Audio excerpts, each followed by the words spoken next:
अस्सलामुअलैकुम दोस्तों, आज की इस वीडियो में हम एक ऐसे मुल्क के बारे में बात करने जा रहे हैं जो 2 कॉन्टिनेंट्स में बटा हुआ है। एक ऐसा मुल्क जहां लाल टोपी पहनने पर पाबंदी है। एक ऐसा मुल्क जहां दुनिया में सबसे ज्यादा मस्जिदें मौजूद हैं। एक ऐसी जगह जहां 2023 के सर्वे के मुताबिक 2 करोड़ से ज्यादा टूरिस्ट गए थे। एक ऐसी जगह जो इस्लामी मुल्क होने के बावजूद वहां शराब पर पाबंदी नहीं है। एक ऐसा मुल्क जो इतना मॉडर्न होने के बावजूद भी बुरी नजर का कॉन्सेप्ट रखता है। दुनिया के सबसे खूबसूरत बीचेस भी इसी मुल्क में पाए जाते हैं। एक ऐसा मुल्क जिसको फतह करने की पेशनगोई हजरत मोहम्मद सल्लल्लाहु अलैहि वसल्लम ने की थी। सहाबी रसूल हजरत अबू अयूब अंसारी का मज़ार भी यहाँ मौजूद है।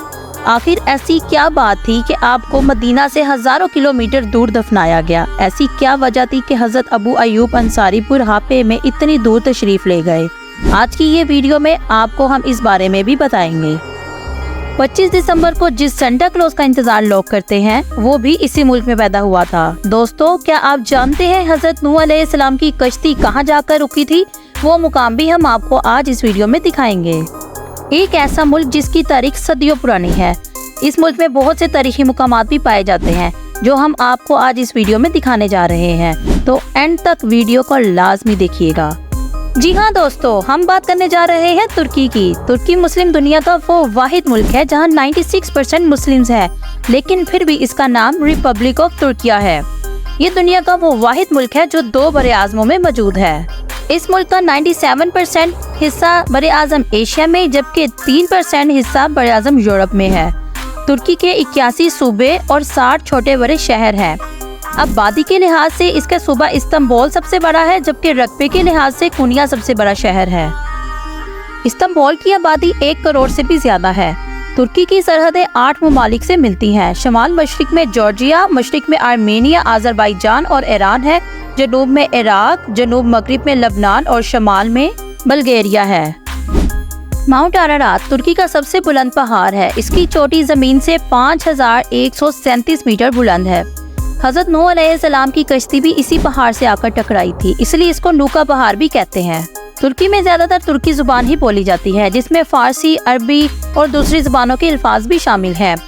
खेलों की बात की जाए तो ऑयल रेसलिंग तुर्की का कौमी खेल है। जर्मनी वो वाहिद मुल्क है जहाँ बड़ी तादाद में आपको तुर्की के लोग मिलेंगे, क्योंकि जर्मन हुकूमत ने आज़ादी के वक्त तुर्की से मदद ली थी, जिसकी वजह से जर्मनी तुर्की के लोगों को शहरियत देता है और यहाँ 30% तुर्की लोग मौजूद हैं। तुर्की का कुल रकबा 7,83,562 मुरब्बा किलोमीटर है। रकबे के लिहाज से ये दुनिया का 37वां बड़ा मुल्क है। तुर्की की आबादी 8 करोड़ 60 लाख से ज्यादा है।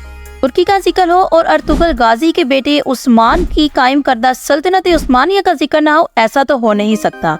सल्तनत उस्मानिया ने 3 बड़े आज़मों पर हुकूमत की, जिसका दुरानिया 631 साल रहा। सल्तनत उस्मानिया मुसलमानों की शान थी, दुनिया की सबसे बड़ी सल्तनत मानी जाती थी, लेकिन अंदरूनी और बैरूनी साजिशों की वजह से ये खिलाफत उस्मानिया खत्म हो गई।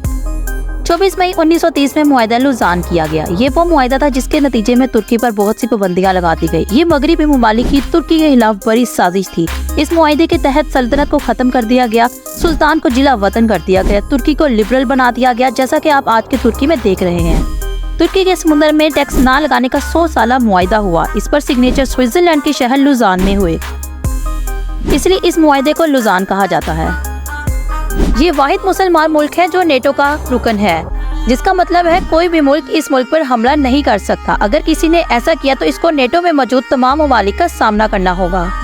तुर्की में खिलाफत के खात्मे के बाद मुस्तफा कमाल अतातुर्क ने तुर्की को सेकुलर स्टेट बना दिया। 2003 में तैयब एर्दोगान ने इस्लाम के हक में तकरीर की तो इनको वजीर आज़म बनने से रोक दिया गया। बाद में इनकी पार्टी ने आइन में तब्दीली करके इनको मुल्क का वजीर आज़म बना दिया। 2007 में कसरत से इन्होंने इलेक्शन में कामयाबी हासिल की और अब तक ये सदर के ओहदे पर फाइज हैं। ये तैयब एर्दोगान ही थे जिन्होंने अपने मुल्क को दुनिया के खूबसूरत ममालिक की सफ में ला खड़ा किया। इन्होंने तुर्की का तमाम सिस्टम ऑनलाइन किया, इस्तांबुल को दुनिया की जदीद तरीन ट्रेन मुहैया करके लोगों को बेहतरीन सहूलियात फराहम की। मुल्क में फौज को मजबूत किया गया, ज़राअत को मजबूत किया गया, बेहतरीन यूनिवर्सिटियों का क़याम किया गया, मुल्क में टूरिज्म को फ़रोग दिया गया, मुल्क में मसाजिद को खोला गया, ज़र मुबादला के ज़खायर 30 अरब से बढ़ाकर 96 अरब डॉलर तक जा पहुँची। तुर्की की करेंसी को लीरा कहा जाता है और एक तुर्किश लीरा पाकिस्तानी 11.1 रुपए के बराबर होता है, जबकि इंडियन 22 रुपए के बराबर होता है। तुर्की में 2023 में 2 करोड़ टूरिस्ट आए। सर्दी में यहाँ बर्फबारी होती है, जिसकी वजह से यूरोपीय सयाहों ने इधर का रुख किया। तुर्की का कौमी जानवर भेड़िया है, जो कि इंतहाई सर्दी में रहने का आदी होता है। टर्किश गवर्नमेंट कोशिश कर रही है कि इसको यूरोपीय यूनियन में शामिल कर लिया जाए। अगर ऐसा हो जाएगा तो तुर्की के लोग इजीली वीजे के बगैर यूरोप में जा सकेंगे। तुर्की दुनिया में चाय पैदा करने वाला बड़ा मुल्क है। यहाँ के लोग बहुत ज्यादा कहवे का इस्तेमाल करते हैं। तुर्की में शहद की मक्खियों से बहुत बड़े पैमाने पर शहद निकाला जाता है और पूरी दुनिया में तुर्की का शहद बहुत फेमस है। इकोनॉमी के लिहाज से 13वां बड़ा मुल्क है। इसकी फीकस आमदनी $40,000 है। वक्त के लिहाज से पाकिस्तान से 2 घंटे पीछे है ये। तुर्की के मसाले भी पूरी दुनिया में बहुत मशहूर है। तुर्की बहुत बड़े पैमाने पर मसालों की एक्सपोर्ट का काम भी करता है। तुर्की में अंगूर बहुत बड़ी तादाद में एक्सपोर्ट किए जाते हैं। तुर्की के अखरोट भी पूरी दुनिया में एक्सपोर्ट किए जाते हैं। तुर्की ज़राअत के हवाले से दुनिया का 10वां बड़ा मुल्क है। तुर्की में मौलाना रोम का मज़ार भी मौजूद है। नवंबर के महीने में यहाँ पर उर्स मनाया जाता है। मौलाना रूमी की शायरी और तालीमात सूफी अज़म पर गहरा असर डालते हैं और आज भी इनकी मकबूलियत बरकरार है। अब बात करते हैं तुर्की के शहर इस्तांबुल की। इस्तांबुल नहायत खूबसूरत शहर है। यहाँ का ग्रैंड बाजार सबसे बड़ा बाजार है। इस बाजार में 5000 से ज्यादा दुकानें हैं और ये ग्रैंड बाजार पूरी दुनिया में सबसे बड़ा बाजार है। 60 से ज्यादा सड़कें मौजूद है। इस्तांबुल में 3100 मसाजिद मौजूद है। ये शहर 2 बड़े आज़मों पर फैला हुआ है। बॉस्फोरस पुल, ये इस्तांबुल को यूरोप और एशिया से जोड़ने वाला पुल है। एक अहम तारीखी और सियाहती मुकाम भी है। हाया सोफिया भी इस्तांबुल में मौजूद है, जो कि बेज़ेंटाइन अम्पायर ने 537 ईस्वी में तामीर की थी। 480 साल तक मुसलमानों के कब्जे में रही। जब मुस्तफ़ा कमाल ने हुकूमत संभाली तो इस पर ताले लगा दिए। 1935 में इसे म्यूजियम बना दिया गया। 900 साल तक ये चर्च थी और यहाँ ताजपोशी की जाती थी। तैयब उर्दगान की हुकूमत के बाद अब इसको मस्जिद बना दिया गया है। ब्लू मॉस्क, जो कि सुल्तान अहमद मॉस्क के नाम से भी फेमस है, ये मस्जिद 8 सालों में मुकम्मल हुई। मस्जिद की दीवारों पर लगे खूबसूरत नीले टाइल्स की वजह से इसे नीली मस्जिद कहा जाता है। इसमें मौजूद हर चीज में ही नीला रंग आपको नजर आएगा। इसमें एक बहुत बड़ा गुम्बद और 6 मीनार हैं, जो इस्तांबुल के मंजरनामे में इसे नुमाया बनाते हैं। सल्लल्लाहु अलैहि वसल्लम जब मदीना हिजरत कर आए तो हजरत अबू अयूब अंसारी के घर पर क़याम फरमाया। हजूर पाक सल्लल्लाहु अलैहि वसल्लम ने कुस्तुनतुनिया के हवाले से बहुत सी पेशन गोइयाँ की थी। आप सल्लल्लाहु अलैहि वसल्लम ने फरमाया, मुसलमानों का एक लश्कर कुस्तुनतुनिया को फतह करेगा और इस जहाद में मौजूद जितने भी लोग होंगे वो तमाम लोग जन्नती होंगे। हजरत अमीर मुआविया ने कुस्तुनतुनिया को फतह करने के लिए मुजाहिदीन का एक लश्कर तैयार किया। हजरत अबू अयूब अंसारी भी इस लश्कर में शामिल हो गए। हजरत अबू अयूब अंसारी बहुत ज्यादा बूढ़े हो चुके हुए थे, तो इसलिए आपने वसीयत की कि अगर मुझे रास्ते में कुछ हो जाए तो मुझे कुस्तुनतुनिया के मुकाम पर दफनाया जाए। इसलिए आपका मज़ार भी कुस्तुनतुनिया यानी कि आज के इस्तांबुल में मौजूद है और बहुत से लोग इसकी ज़ियारत के लिए जाते हैं। टॉपकापी महल, तुर्की के शहर इस्तांबुल में वाक़या एक अजीमुल शान महल है, जो उस्मानी सल्तनत की सरकारी रिहाइशगाह और इंतज़ामी मरकज़ के तौर पर इस्तेमाल होता था। बादशाह का हरम भी यहाँ मौजूद है, जहाँ बादशाह की बेटियां, लोंडियां और ख़ानदान के अफराद रहते थे। ये महल म्यूजियम के तौर पर इस्तेमाल होता है और सियाहों के लिए खुला है। गलाटा टावर, ये कदीम टावर इस्तांबुल के बेहतरीन नज़ारे पेश करता है और इसके ऊपर से पूरे शहर का खूबसूरत मंजर देखा जा सकता है। तकसीम स्क्वायर, ये इस्तांबुल का कमर्शियल कल्चरल हब है। बहुत सी दुकानें, रेस्टोरेंट्स और तारीखी मुकाम भी यहाँ पाए जाते हैं। फेरेलोती पुल, ये पहाड़ी इलाका बॉस्फोरस के खूबसूरती नज़ारों के लिए मशहूर है।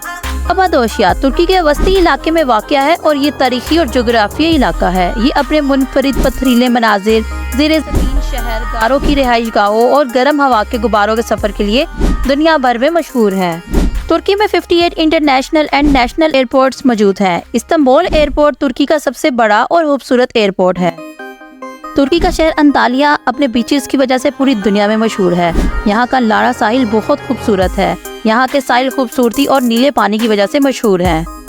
दोस्तों, वैसे तो ये एक सेकुलर स्टेट है, लेकिन यहाँ पर भी लोगों का मानना है कि बुरी नज़र लग जाती है। जैसे कि जब बच्चा यहाँ पर पैदा होता है तो उसको नमक के साथ लपेट दिया जाता है ताकि बच्चे को बुरी नज़र ना लगे। दोस्तों, तुर्की में लाल टोपी पहनने पर भी मुकम्मल पाबंदी है। अगर आप लाल टोपी पहनकर बाहर निकलेंगे तो आपको गिरफ्तार कर लिया जाएगा। ये पाबंदी मुस्तफ़ा कमाल ने लगाई थी।